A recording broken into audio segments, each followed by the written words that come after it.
Welcome to Peacetime Story, your nightly escape to calm, comfort, and peaceful sleep. Subscribe now and be part of our Peacetime Story family, where every night ends with relaxation and sweet dreams. Now, let's begin tonight's journey. Miss Marple's Quiet Power. Why Killers Fear Her Knitting. A crimson button lies in St. Mary Mead's dirt, hinting at a stolen chalice. Who sent Miss Marple a cryptic warning to look closer? Her knitting hides a sharp mind, unraveling secrets that scare killers. What ties a thief, a blackmailer, a murderer, and a hidden aristocrat? Jump into a mystery where every stitch holds a clue. Chapter 1. The Unseen Stitch. The late summer sun draped St. Mary Mead in a golden haze, its rays filtering through the lace curtains of Miss Jane Marple's cottage. Her garden, a riot of roses and lavender, hummed with bees, while inside the rhythmic click of her knitting needles filled the air. She sat by the open window, her fingers deftly working soft blue wool into a scarf, her eyes flitting between the yarn and the street beyond. To any passer-by, she was just an elderly spinster lost in her craft. But Jane Marple's mind was never idle. Her sharp gaze caught every flicker of life in the village, every glance, every hesitation, every secret whispered in the shade of the hedgerows.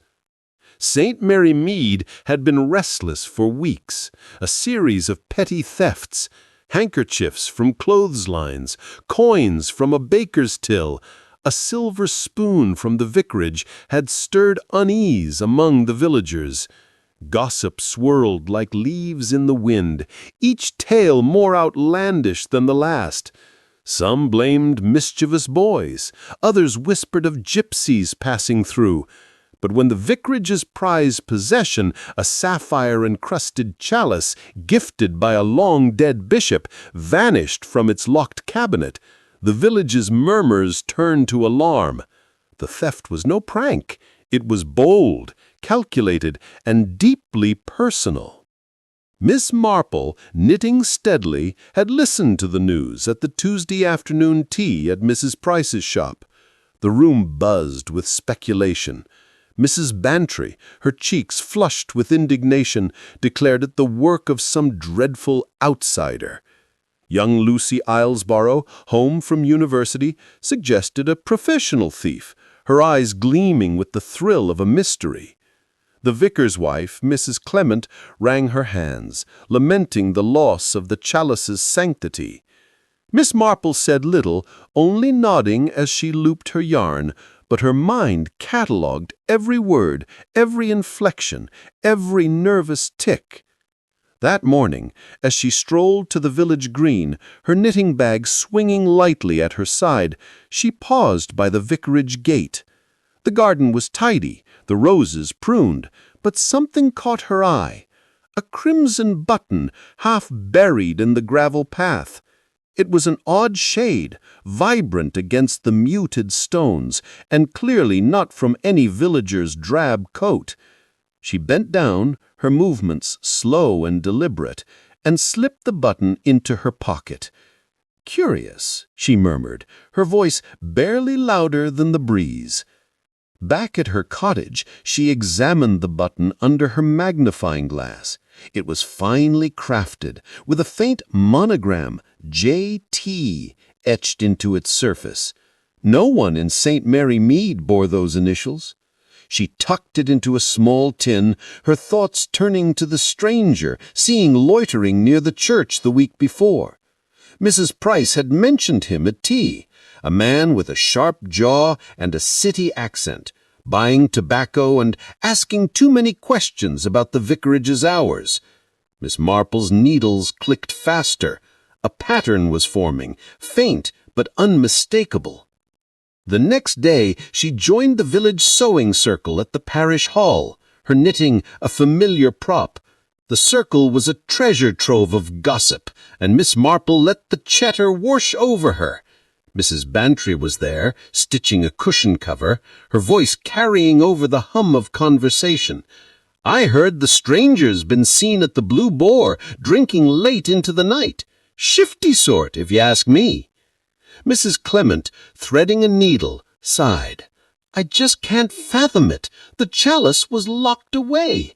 Only Leonard and I have keys, and we'd never—" "Of course not, dear," Miss Marple said gently, her eyes on her knitting. "But locks can be persuaded, can't they? By someone clever enough." The room fell quiet for a moment, the women exchanging glances. Lucy, mending a skirt, leaned forward.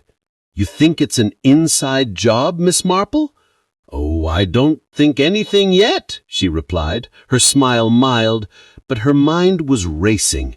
The stranger, the button, the locked cabinet, it was like a skein of wool, tangled but not without order. She needed one more thread to pull it apart. That afternoon she took her usual walk, this time detouring past the Blue Boar. The pub was quiet, its tables empty, save for a man in a corner booth, his hat pulled low. His coat was dark, but a crimson thread peeked from a seam where a button was missing. Miss Marple lingered outside, pretending to adjust her shawl, her eyes memorizing his face, angular, with a scar above a brow. He was reading a newspaper, but his fingers tapped restlessly, betraying nerves. She returned home and rang Inspector Craddock, her nephew's friend at Scotland Isle. "Just a small matter," she said, her voice light. "A man at the Blue Boar, possibly named J.T. You might check if he's known to you. Oh, and he's missing a button." Craddock, used to her small matters, promised to look into it. The inspector called back the next morning. "You've got a nose for trouble, Aunt Jane," he said, a smile in his voice. "Your J.T. is likely James Tully, a petty crook with a knack for locks. He's been spotted in nearby towns, fencing stolen goods. No record of violence, but he's slippery." "Slippery," Miss Marple repeated, her needles pausing. "Thank you, dear." She hung up, her mind weaving the final threads. Tully was no mastermind, but he was bold enough to steal a chalice. The question was why, and for whom? The village fete was the next day, a whirl of bunting, cakes, and laughter. Miss Marple volunteered at the knitted goods stall, her scarf nearly complete. The crowd was lively, children darting between stalls, but her eyes followed Tully, who appeared near the tombola, his coat buttoned tightly despite the warmth. She noticed him linger near Mrs. Clement, who was selling raffle tickets, her key ring glinting at her waist. Miss Marple pursed her lips.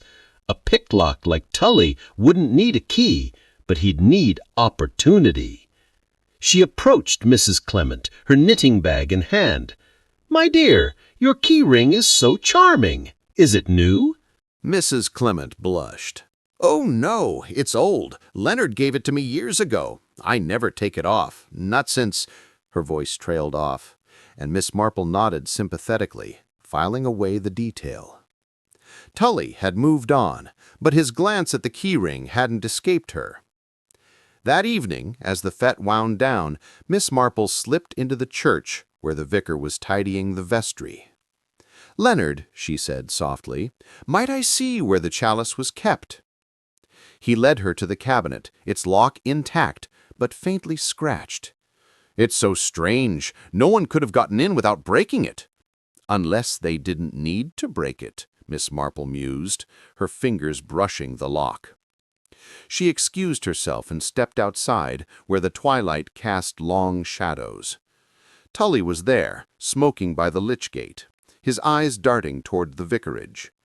She approached, her steps slow, her knitting bag a comforting weight. "Good evening," she said, her voice frail. "You're new to St. Mary Mead, aren't you?" Tully started, his cigarette dropping. "Just passing through," he muttered, his accent clipped. "Oh, we get so few visitors," she said, her smile disarming. "But you've left something behind, haven't you?" She held up the crimson button, her eyes meeting his. His face paled, but he forced a laugh. "Not mine, ma'am. Must be someone else's." "Perhaps," she said, slipping the button back into her pocket. "But it was near the vicarage, and I do wonder what the police might think." Her tone was gentle, almost apologetic, but her gaze was steel. Tully's jaw tightened. "You're meddling, old lady." "Only knitting," she replied, her needles clicking faintly from her bag. "But I find patterns everywhere, even in trouble." He turned to leave, but Miss Marple's voice stopped him. "The chalice, Mr. Tully. It's not worth the risk, is it? Not when Inspector Craddock is already curious." His shoulders sagged, the fight draining from him. "I don't know what you're talking about," he said, but his voice cracked. "Then let's take a walk to the vicarage. Mrs. Clement might like to hear about your interest in her keys." Tully swore under his breath and bolted. But Miss Marple was unperturbed. She had already telephoned Craddock, who was waiting at the edge of the village. By midnight, Tully was in custody, the chalice recovered from a pawnshop in Danamouth, where he'd sold it for a pittance.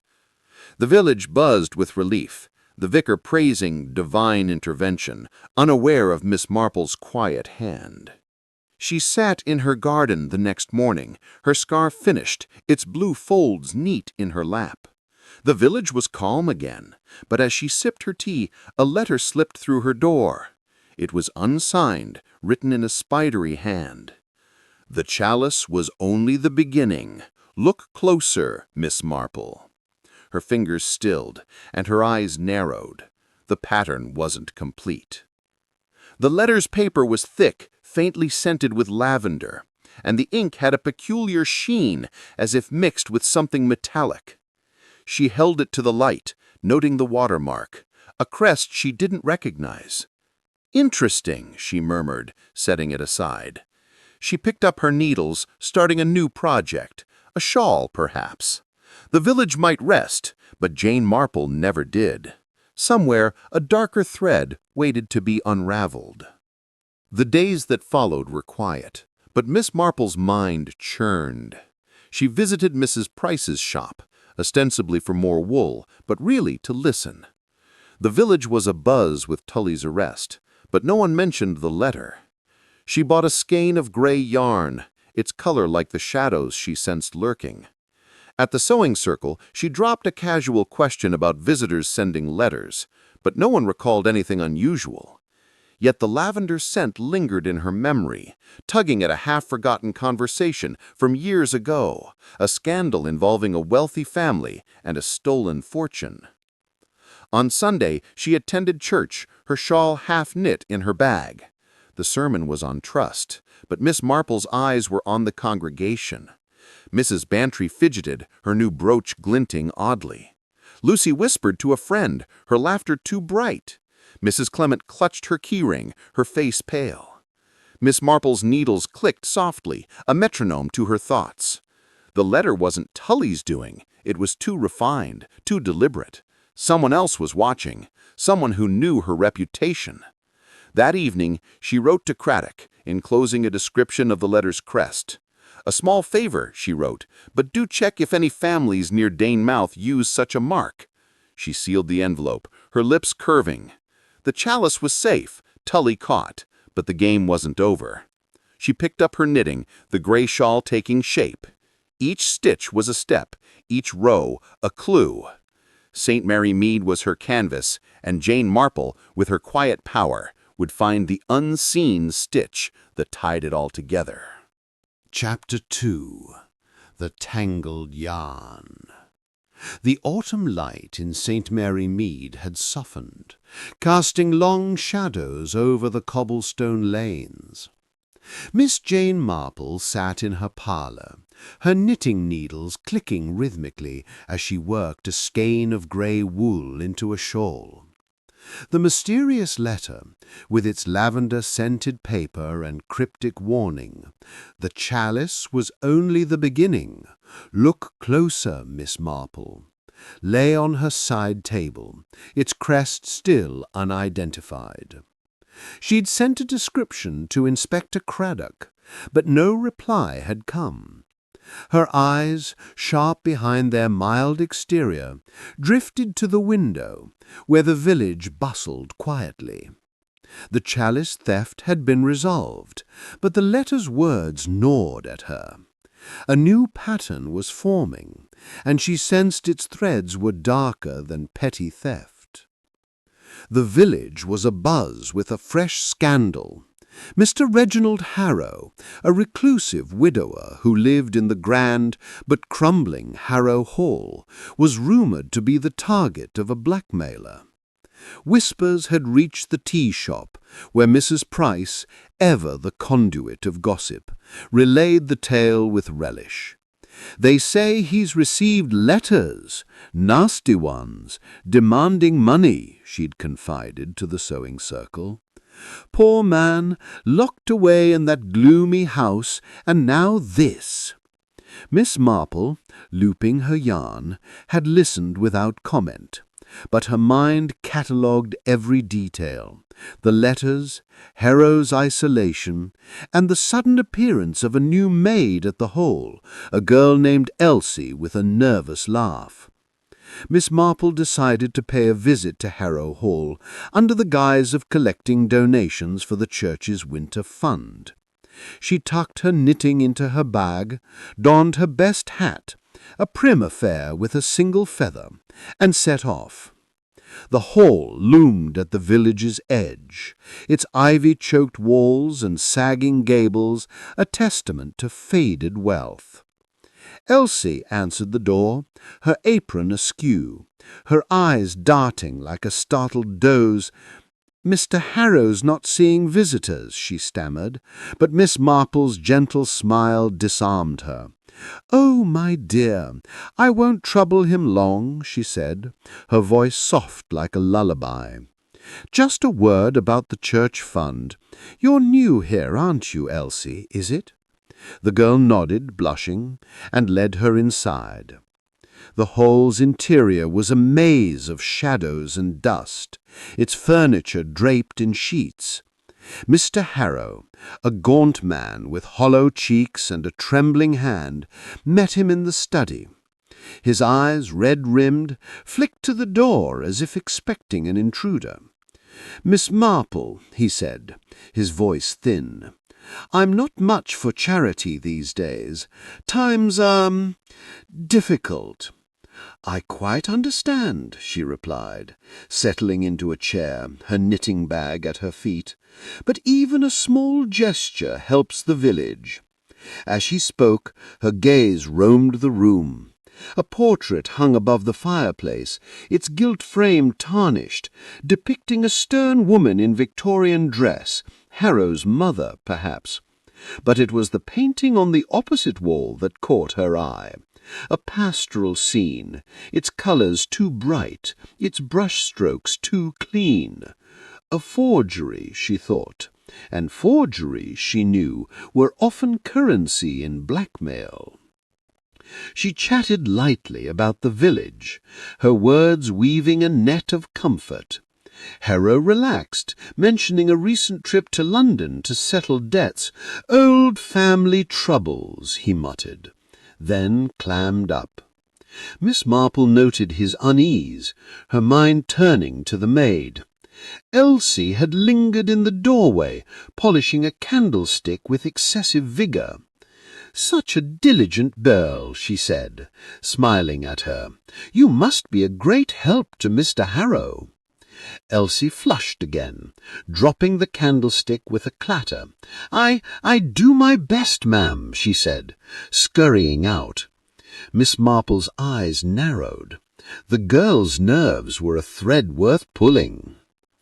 At the next knitting circle, held in the parish hall, Miss Marple brought a basket of scones to share, her presence as unassuming as ever.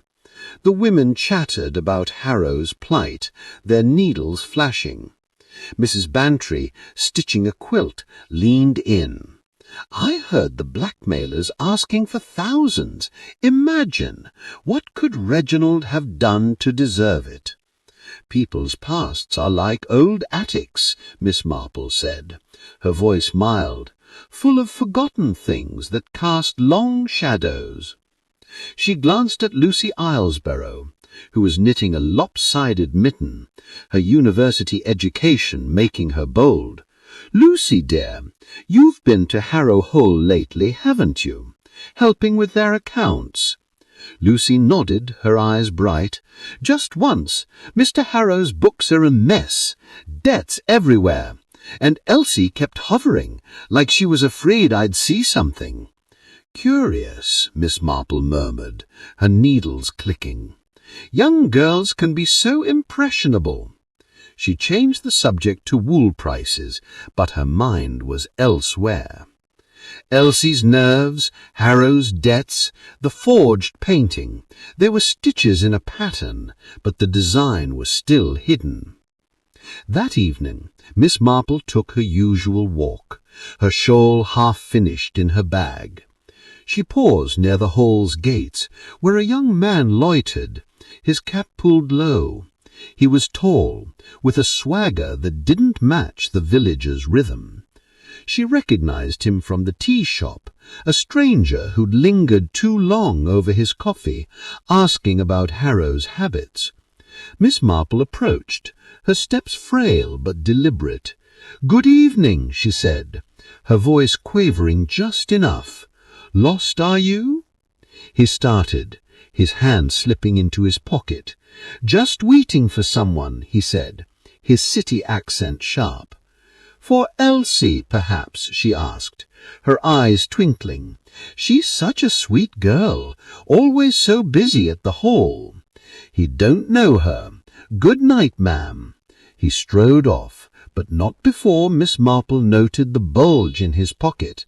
A letter. Perhaps something more incriminating. She returned home and telephoned Inspector Craddock. "Another small matter," she said, her tone light. "A young man near Harrow Hall. City type, possibly connected to Elsie. Could you check for known associates of James Tully? They might share interests." Craddock chuckled. "You're weaving another web, Aunt Jane. I'll look into it." The next day, the village market was in full swing, stalls brimming with apples and homemade jam. Miss Marple volunteered at the church stall, her knitting a constant companion. Elsie appeared, buying ribbon, her hands trembling as she paid. Miss Marple, selling knitted mittens, called her over. "Elsie, dear, you look peaky. Is everything all right at the hall?" The girl's eyes widened. "Oh, yes, ma'am, just busy." She glanced over her shoulder, where the young man from the previous night lingered by a fruit stall. Miss Marple smiled, holding up a skein of crimson wool. "This would suit you," she said, "though it's bold, like a secret you can't quite keep." Elsie paled and mumbled an excuse, hurrying away. That afternoon, Miss Marple devised a plan. She returned to Harrow Hall, her knitting bag heavier than usual. Inside, she'd tucked a small brass weight wrapped in wool to muffle it. "Mr. Harrow," she said, finding him in the garden, "I've brought a sample of our knitting circle's work. Might I leave it in your study for you to see?" Harrow, distracted, agreed. Inside, Miss Marple accidentally dropped her bag near the forged painting. The weight clattered out, rolling under a table. "Oh, how clumsy!" she exclaimed, kneeling to retrieve it. As Elsie rushed to help, Miss Marple's fingers brushed a hidden panel in the wall, a loose board, barely noticeable. She stood, her face innocent. "Thank you, dear. I'm so forgetful." That evening, she invited Mrs. Clement for tea, knowing the vicar's wife was close to Elsie. Over scones, Miss Marple steered the conversation to the hall. "Elsie seems so devoted," she said. "Does she ever mention a young man? A city fellow, perhaps?" Mrs. Clement frowned. "She did mention someone. Tom, she called him. Said he's sweet, but secretive. I told her to be careful." "Wise advice," Miss Marple said, pouring more tea. Her mind clicked, like her needles. Tom, likely the stranger, was Elsie's lover, and the blackmailer. Craddock called the next morning. "Your city fellow is Tom Vance, a known con artist. He's linked to Tully through a fencing ring. Likes to prey on vulnerable maids, gets them to do his dirty work." "Thank you, dear," Miss Marple said, her voice serene. The pattern was clear now. Vance used Elsie to access Harrow's secrets, exploiting his gambling debts to demand money. The forged painting was likely collateral, a fake to replace a real one sold to cover losses. The village harvest supper was the perfect stage for her trap. Miss Marple attended, her shawl nearly complete, and ensured Elsie was seated nearby. As the room filled with laughter and clinking glasses, she leaned toward the girl. "Elsie, dear, I found something odd at the hall, a loose board in the study. You wouldn't know anything about it, would you?" Elsie's fork clattered to her plate. "No, ma'am," she stammered, her eyes darting to Vance, who sat across the room, watching. Miss Marple patted her hand. "Of course not. But secrets are heavy, aren't they? Like a badly knit stitch, they unravel." She rose, excusing herself, and slipped a note to Craddock, who was mingling in plain clothes. "The study behind the painting," it read. An hour later, Craddock's mon searched the hall, finding a cache of blackmail letters hidden in the panel, along with a ledger detailing Harrow's debts. Elsie, confronted, broke down, confessing Vance's scheme. He'd coerced her to promise marriage to steal documents from Harrow. Vance was arrested as he tried to flee, his charm no match for Miss Marple's quiet cunning. Harrow, relieved, donated generously to the church fund, his gratitude effusive.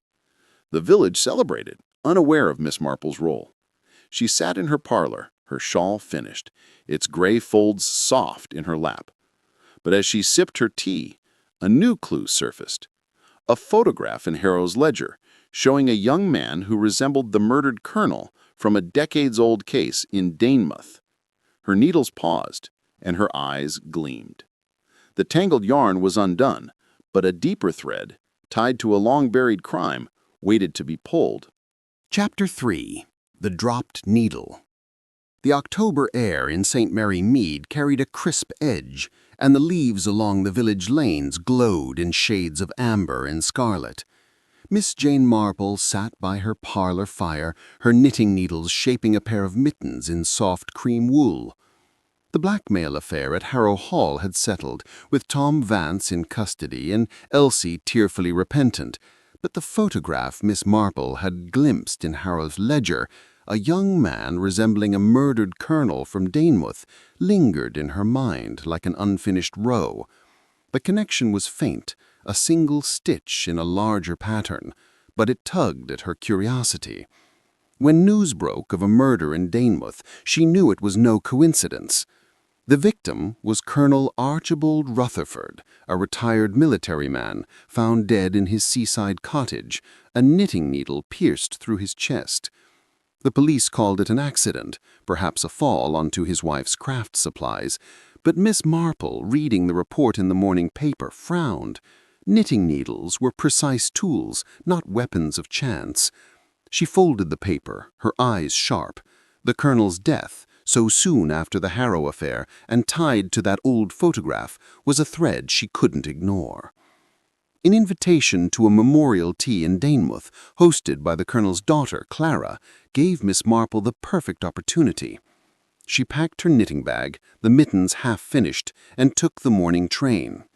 Danemouth was a bustling coastal town, its streets alive with fishermen and tourists, but the Rutherford cottage, perched on a cliff, felt isolated, its windows dark. Clara greeted her at the door, her face pale but composed. "Miss Marple, it's kind of you to come," she said, her voice tight. "Father would have appreciated it." "My dear, I'm so sorry," Miss Marple replied, her tone gentle as she stepped inside. The parlor was crowded with mourners. Clara's brother Henry, a stocky man with a greedy glint in his eye. Mrs. Poole, the housekeeper, whose hands fluttered nervously, and a few neighbors, their whispers sharp with speculation. Miss Marple settled in a corner, her knitting needles clicking, her eyes scanning the room.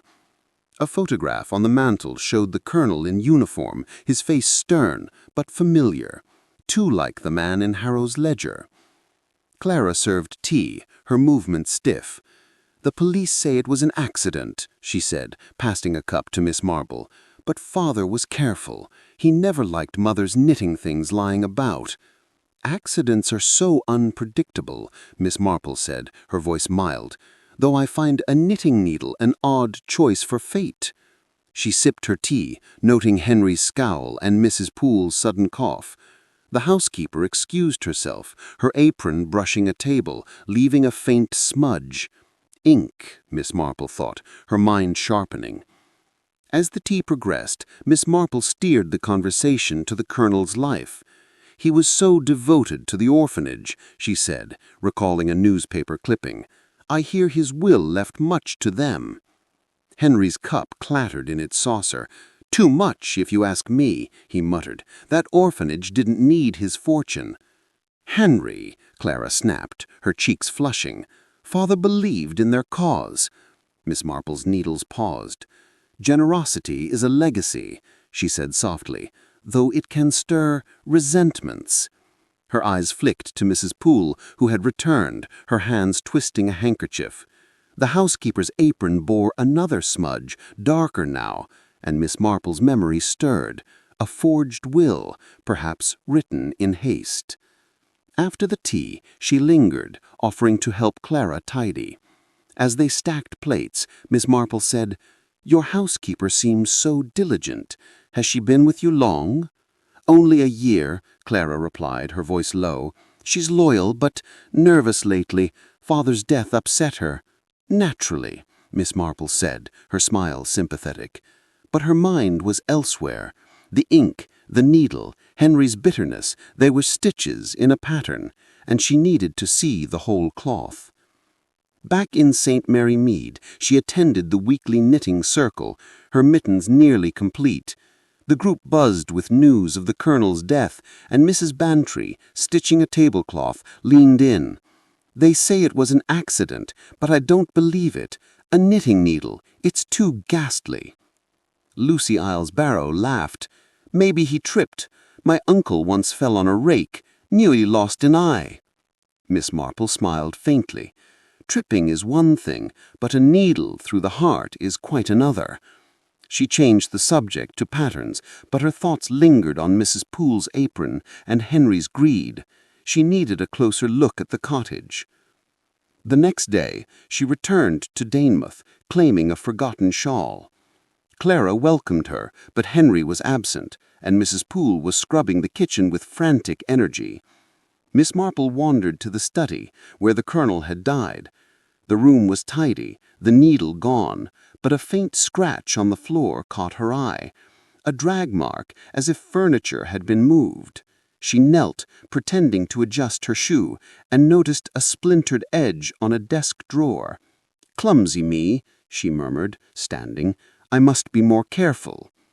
Mrs. Poole appeared, her face flushed. "Can I help you, ma'am?" "Oh, no, dear," Miss Marple said, her voice frail. "Just admiring the room.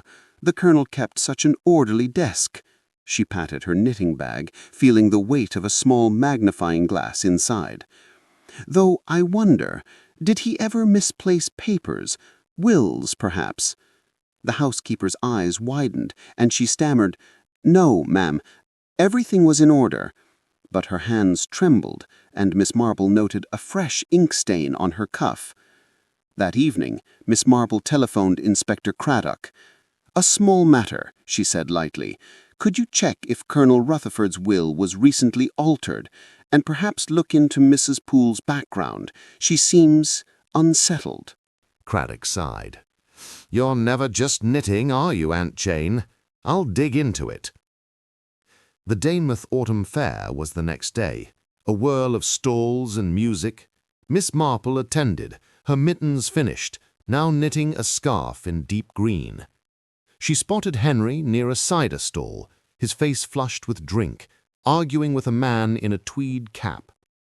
Their voices were low, but Miss Marple's ears, honed by years of quiet observation, caught fragments. "You promised me the money," Henry hissed. The man shrugged and walked away, but not before Miss Marple noted his limp, a detail that stirred a memory of a wartime scandal the colonel had once mentioned. She approached Henry, her smile disarming. "Such a lively fare," she said. "You must be glad to escape your grief for a moment." He grunted, his eyes bloodshot. "Nothing to escape. Father made his choices." "Indeed," Miss Marple said, her needles clicking. "Choices like his, Will, so generous to the orphanage." She watched his jaw tighten, then excused herself, her mind racing.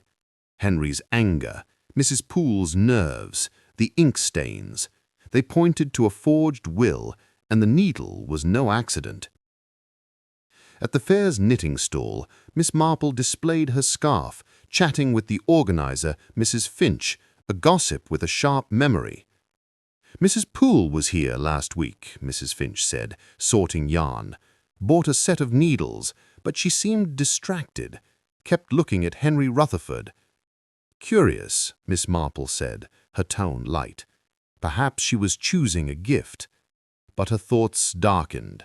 Mrs. Poole's purchase, timed with the colonel's death, was no coincidence. That night, Miss Marple devised a plan. She invited Clara and Mrs. Poole to tea at a Danemouth cafe, claiming a desire to reminisce about the colonel. As they sat, she steered the conversation to knitting. "I find patterns so revealing," she said, her scarf draped across her lap. "A single dropped stitch can ruin everything. Like a secret, don't you, Mrs. Poole?" The housekeeper choked on her tea, her hands shaking. I don't know what you mean, ma'am." "Oh, just an old woman's fancy," Miss Marple said, her eyes kind but piercing. She reached for her bag, accidentally spilling its contents, yarn, needles, and a folded paper she'd prepared, mimicking a will's format. Mrs. Poole's gaze locked on it, her face ashen. Clara frowned. "Miss Marple, is something wrong?" "Perhaps," Miss Marple said, gathering her things. "But I find a good knit always sets things right." She excused herself, leaving the paper on the table. As she left, she glanced back, seeing Mrs. Poole snatch it, her hands trembling. Craddock called the next morning. "You were right," he said. "The colonel's will was altered a week before his death, favoring Henry over the orphanage. The ink matches samples from Mrs. Poole's desk, and she's got a history, petty fraud, years ago." "Thank you, dear," Miss Marple said, her voice serene. The pattern was clear. Mrs. Poole, in love with Henry, had forged the will, and the needle was a calculated touch to stage an accident. At the Danemouth church service, Miss Marple sat near the front, her scarf complete. She spoke to Clara after, her voice soft. "Your brother and Mrs. Poole were close, weren't they? Perhaps too close. You think they planned it?" "I think," Miss Marple said, "that love can twist a heart as easily as a needle." She handed Clara a note for Craddock detailing the forged will and the ink stains. By evening, Mrs. Poole confessed, implicating Henry, who had coerced her with promises of a future together. Both were arrested, and the orphanage's funds were restored. Miss Marple returned to St. Mary Mead, her mittens and scarf gifted to a neighbour. As she sat by her fire, a newspaper clipping slipped from her bag, a report of the colonel's wartime service, mentioning a betrayal that cost lives. Her needles paused, and her eyes gleamed. The colonel's death was tied to a deeper secret, one that reached beyond Danemouth, and she would find its thread. Chapter 4. The Unraveled Thread.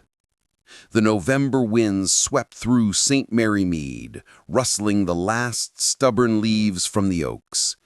Miss Jane Marple sat in her cozy parlor, her knitting needles crafting a delicate lace shawl in pale lavender wool, the color a quiet nod to the mysterious letter from weeks ago. The Danemouth murder of Colonel Rutherford had been solved. Henry and Mrs. Poole were in custody, the orphanage's inheritance secured. But a newspaper clipping Miss Marple had found among the Colonel's effects haunted her. It described a wartime scandal, a betrayal that cost lives, and mentioned a shadowy figure linked to smuggling. The Colonel's death, she suspected, was no isolated act of greed, but a stitch in a larger, darker tapestry. When a traveling fair arrived in St. Mary Mead, its gaudy tents and lively music drawing crowds, Miss Marple saw her chance to tug at this thread. The fair was a magnet for transients, and the clipping had hinted at a smuggler's network operating through such gatherings. She tucked her knitting into her bag, donned a warm coat, and joined the villagers streaming toward the meadow. The air was thick with the scent of roasted chestnuts and the clamor of barkers, but Miss Marple's eyes were sharp, scanning for anything or anyone out of place. At the fortune-teller's tent, a velvet-draped booth adorned with mystic symbols, she paused.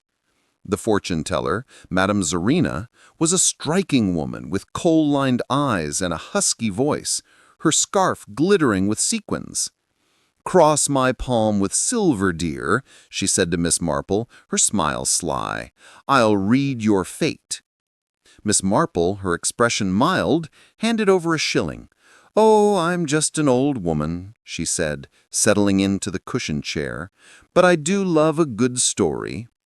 As Zarina shuffled her cards, Miss Marple's gaze flicked to a pendant around her neck, a silver star, etched with a faint crest that matched the one on her mysterious letter. Her needles, resting in her lap, stilled. Zarina's reading was theatrical, all vague promises of change and hidden truths, but one phrase caught Miss Marple's ear. "Beware the man who walks with shadows, for he carries death in his wake." It echoed the newspaper's description of the wartime traitor. Miss Marple leaned forward, her voice soft. "How vivid, my dear! Have you seen such a man here at the fair?" Zarina's eyes narrowed, but she laughed. "Only in the cards, love. The fair's full of shadows, but none so grim." She dismissed Miss Marple with a wave, but the older woman noted a tremor in her hand, a crack in her polished facade. Outside, the fair buzzed with life. Miss Marple wandered past jugglers and pie stalls, her knitting bag a comforting weight. Near the carousel, she spotted a young man slipping through the crowd, his fingers darting into pockets with practiced ease. His movements were too smooth, too deliberate for a common pickpocket. She followed at a distance, her step slow, her shawl half knit in her hands. He paused by a game booth, slipping a small package to a vendor who pocketed it without a glance. Miss Marple's lips pursed. Smuggling, she thought, her mind racing to the Colonel's wartime secrets. At the village tea shop the next day, Miss Marple sipped her Earl Grey, her knittings clicking as she listened to the gossip. Mrs. Price, wiping the counter, was full of fair tales. "That pickpocket's been at it again," she said. "Snatched Mrs. Bantry's brooch right off her coat. The nerve!" Lucy Islesborough, sipping cocoa, chimed in. "I saw him near the fortune-teller's tent. Fast hands, but he's cocky. Bet he's not working alone." Miss Marple smiled faintly. "Young men often need guidance," she said, "or a partner with bigger plans." She filed away Lucy's observation, her thoughts returning to Zarina's pendant and the pickpocket's package. The fair was a hub, she suspected, for more than trinkets. She returned to the fair that evening, her shawl nearly complete. The crowd was thinner, the air colder, but the pickpocket was there, working the edges of a fire-eater's circle. Miss Marple approached a nearby stall, pretending to admire a knitted quilt. "Such fine work," she said to the vendor, a wiry man with a scar on his knuckles. "Do you make these yourself?" He grunted, his eyes wary. "Bought 'em from a supplier. You want one or not?" "Oh, I'm just browsing," she said, her tone frail. but her fingers brushed a coin in her pocket, one she'd marked with a tiny scratch, a trick from her youth. She dropped it near the stall, watching as the pickpocket swooped in, pocketing it with a smirk. "Clumsy me," she murmured, her eyes meeting his for a fleeting moment. That night, she telephoned Inspector Craddock. "A small matter," she said, her voice light. "A pickpocket at the fair, passing packages. Could you trace a marked coin? It's scratched with a cross near the edge." Craddock chuckled. "You're relentless, Aunt Jane. I'll have my men watch the fair. Anything else?" "Perhaps," she said. "Check if Madame Zorina has a history. She's unusually perceptive." She hung up, her mind weaving the threads, the pickpocket, the vendor, Zorina's pendant, the Colonel's betrayal. The smuggling ring was real, and the Colonel's death was its consequence. The fair's final day was a Sunday, the meadow packed with villagers. Miss Marple volunteered at the church's knitted goods stall, her shawl finished, now knitting a cap in deep navy. She spotted the pickpocket again, his cap low, slipping through the crowd. This time he lingered near Zorina's tent, passing another package. Miss Marple, selling a pair of mittens, kept him in her peripheral vision. When he moved toward the fair's edge, she followed, her steps slow but deliberate. Near a cluster of oaks, she saw him meet a man in a long coat, his face shadowed by a hat. Their exchange was quick, a package for a roll of bills. But Miss Marple's sharp eyes caught the man's profile, sharp nose, thin lips, a scar above one brow. She recognized him from a wartime photograph in the Colonel's clipping, a smuggler named Victor Crane, suspected of betraying soldiers for profit. She returned to the stall, her cap taking shape. Mrs. Bantry, browsing, leaned in. "That pickpocket's a menace," she said. "I swear he's watching us all." "Youthful mischief," Miss Marple said, her smile mild, though some mischief hides darker intent. She excused herself, slipping a note to a passing constable. "Victor Crane, Fair's Edge, Oak Grove. Watch him." That afternoon she visited Zorina's tent again, this time with a plan. "I'd love another reading," she said, her voice quavering. As Zorina dealt the cards, Miss Marple leaned forward, her knitting bag open. "Your pendant is so striking. A family heirloom?" Zorina's fingers froze. "Just a trinket," she said, her voice tight. "Nothing special."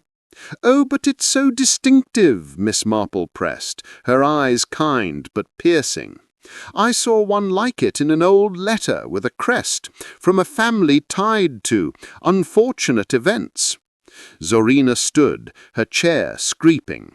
"I don't know what you're implying, but I'm done here." She swept out, leaving Miss Marple alone with the cards. On impulse, she lifted a corner of the tent's rug, revealing a hidden box. Inside were papers, bills of sale, coded messages, and a list of names, including the Colonel's. She slipped one paper into her bag, her heart steady despite the risk. Craddock's men moved that evening, guided by Miss Marple's note.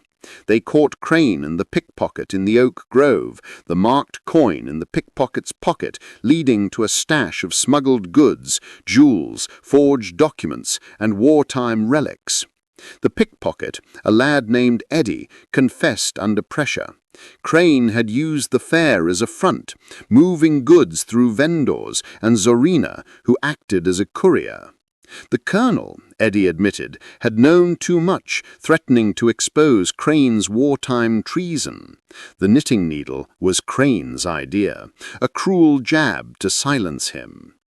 Miss Marple, back in her parlour, knitted quietly as Craddock called with the news.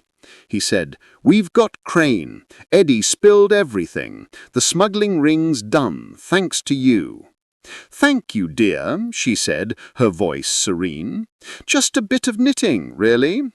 But as she hung up, a name from Eddie's confession lingered. Lady Beatrice, a shadowy aristocrat mentioned in the hidden papers. Her needles paused, and her eyes gleamed. The fair was gone, the ring dismantled, but the final thread led to a grander stage, and Miss Marple was ready to pull it. The village celebrated the fair's end, unaware of her role. She sat by her fire, her cap finished, its navy folds neat, in her lap. The smuggler's confession had tied the colonel's death to a larger web, but Lady Beatrice's name was the key. Miss Marple reached for a new skein, her mind already stitching the next pattern. The unravelled thread had led her this far, and she would follow it to its end. Chapter 5. The Final Knot. The November frost had settled over St. Mary Mead, dusting the village in a delicate sheen that sparkled under the moon. Miss Jane Marple sat by her parlor window, her knitting needles idle for once, a finished lavender shawl draped across her chair. The smuggling ring at the fair had been dismantled, Victor Crane and his pickpocket accomplice in custody, but the name Lady Beatrice, whispered in Eddie's confession, hung in her mind like a loose stitch. The papers she'd found in Madame Zarina's tent, a list of names, coded messages, and a reference to a Beatrice tied to wartime profits, pointed to a mastermind behind the colonel's murder, the Harrow blackmail, and the Chalice theft. Miss Marple's eyes, sharp as ever, gleamed with quiet resolve. The pattern was nearly complete, and she would tie the final knot. Lady Beatrice Ashford's estate, Ashford Manor, stood an hour's drive from St. Mary Mead, a sprawling Georgian pile surrounded by manicured gardens and iron gates. A charity gala was scheduled there, a glittering affair to raise funds for a war veterans' home, an ironic cause, given Beatrice's rumored ties to wartime betrayal. Miss Marple secured an invitation through her old friend Lady Selby, who admired her quaint village charm. Packing her knitting bag, now with a new project, a fine lace table runner in ivory wool, she set off, her unassuming presence her greatest weapon. The Manor's ballroom was a vision of opulence, its chandeliers casting prisms across silk gowns and polished shoes. Lady Beatrice, a tall woman with silver hair and a smile like cut glass, glided among the guests, her emerald necklace catching the light. Miss Marple, seated in a velvet chair near a potted fern, knitted quietly, her eyes tracking Beatrice's every move. The woman's laugh was too bright, her glances too calculated, as if she were playing a part. Miss Marple noted the servants too, silent figures moving with practiced grace, but one, a young footman with a nervous tic, seemed to avoid Beatrice's gaze. At the gala's auction, Miss Marple bid modestly on a set of antique teacups, drawing Beatrice's attention. "Miss Marple, is it?" Beatrice said, approaching, her voice smooth as velvet. "How charming to have a village knitter among us." "Oh, I'm just an old woman who loves a good cause," Miss Marple replied, her needles clicking softly. "Your home is magnificent, Lady Beatrice, so full of history." Beatrice's line tightened. "History can be a burden," she said, then excused herself to greet a diplomat. Miss Marple's gaze followed her, noting a brief exchange with the footman, who handed her a folded note. The transaction was swift, almost invisible, but Miss Marple's memory catalogued it. During a break in the music, she wandered to the Manor's library, claiming a need for a quiet moment. The room was dim, its shelves heavy with leather-bound volumes. A desk in the corner held a locked drawer, its keyhole scratched faintly, a sign of tampering. She knelt, pretending to retrieve a dropped stitch, and slipped a hairpin from her bag. With a deft twist, learned from a long-ago maid with a knack for locks, she opened the drawer. Inside was a diary, its pages filled with coded entries and names: Colonel Rutherford, Reginald Harrow, Victor Crane.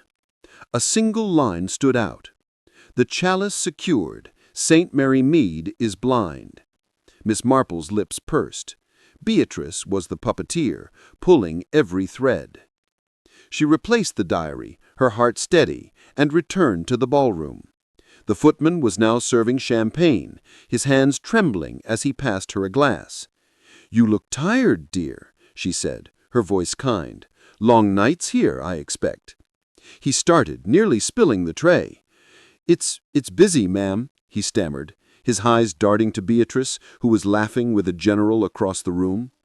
"Busy indeed," Miss Marple said, sipping her champagne. "Loyalty to someone like Lady Beatrice must be quite a weight."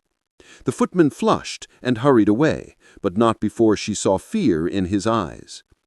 The next day, Miss Marple visited the village near Ashford Manor, claiming to seek local wool. At the haberdashery, she chatted with the owner, Mrs. Tate, a talkative woman with a nose for scandal. "Lady Beatrice is all charm," Mrs. Tate said, sorting skeins. "But her servants don't stay long. That footman, Peter, came from Danemouth. Nervous lad, always looking over his shoulder." "Curious," Miss Marple said, selecting a skein of grey wool. "Perhaps he's homesick." But her mind raced. Peter from Danemouth, linked to the Colonel's murder. She needed to unravel his role. Back in St. Mary Mead, she attended the sewing circle, her table runner taking shape. Mrs. Bantry, embroidering a napkin, was full of gala gossip. "They say Beatrice raised thousands," Mrs. Bantry said, "though I heard she's in debt, old family troubles." Lucy Eilesborough, mending a blouse, laughed. "Debt? With that necklace? I bet she's hiding something." Miss Marple smiled faintly. "People hide all sorts of things," she said, "like diaries or promises." Her needles clicked, her thoughts on Peter's fear and Beatrice's diary. She needed proof, and Peter was the key. She telephoned Inspector Craddock that evening. "A small matter," she said, her voice light. "Could you look into a footman named Peter at Ashford Manor, from Danemouth, possibly tied to Colonel Rutherford, and perhaps check Lady Beatrice's wartime connections, discreetly, of course?" Craddock sighed. "You're knitting a noose, Aunt Jane. I'll dig." The next evening, Miss Marple returned to Ashford Manor for a post-gala tea, invited by Lady Selby. Beatrice was there, her elegance unshaken, but Miss Marple noticed her glance at Peter, who was clearing plates with a tremor. During a lull, Miss Marple accidentally dropped a knitting needle near the footman, its clatter drawing eyes. "Oh, how clumsy," she said, bending to retrieve it. As Peter helped, she whispered, "I know about the diary, dear. It's not too late to tell the truth." Peter froze, his face ashen. I don't know what you mean," he whispered, but his eyes betrayed panic. "Secrets unravel," she said softly, standing. "Think on it." She returned to her tea, her expression serene, but her heart raced. Peter was cracking, and Beatrice's composure was a facade. At the tea's end, Miss Marple lingered, chatting with Lady Selby about roses. Peter approached, his voice low. "Meet me in the garden, ma'am. Midnight. I'll tell you everything." She nodded, her face unchanged. "Of course, dear." That night, she slipped into the Manor's garden, her knitting bag a familiar weight. Peter was waiting by a stone bench, his cap twisted in his hands. "I didn't want to help her. She made me, threatened my sister. I planted the needle for the Colonel, passed letters for Harrow, even the chalice. She's behind it all." Miss Marple's voice was gentle, but firm. "Why, Peter? What does she gain?" "Money," he said, his voice breaking. "Her family lost everything in the war. She smuggled then, betrayed soldiers for profit. The Colonel knew, was going to talk. She had to stop him." Miss Marple nodded, her mind stitching the final pattern. "You've done right, dear. Now tell Inspector Craddock. He's kind."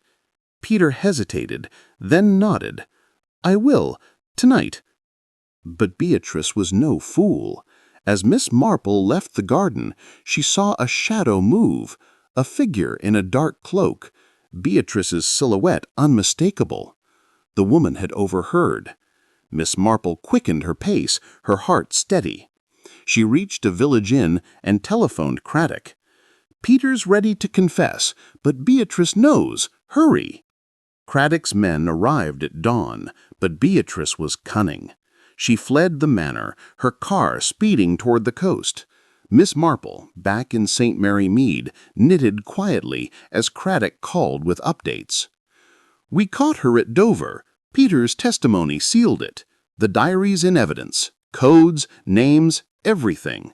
She orchestrated the smuggling, the blackmail, the murder, all to rebuild her fortune." "Thank you, dear," Miss Marple said, her voice serene. "Just a bit of knitting, really." She hung up, her table runner complete, its ivory lace intricate as the web she'd unraveled. The village buzzed with news of Beatrice's arrest, but none knew Miss Marple's role. She gifted the runner to the church, its beauty a quiet triumph. As she sat in her garden sipping tea, the orphanage thrived, funded by the Colonel's will. St. Mary Mead was safe, its shadows dispelled. Miss Marple reached for a new skein, her needles still.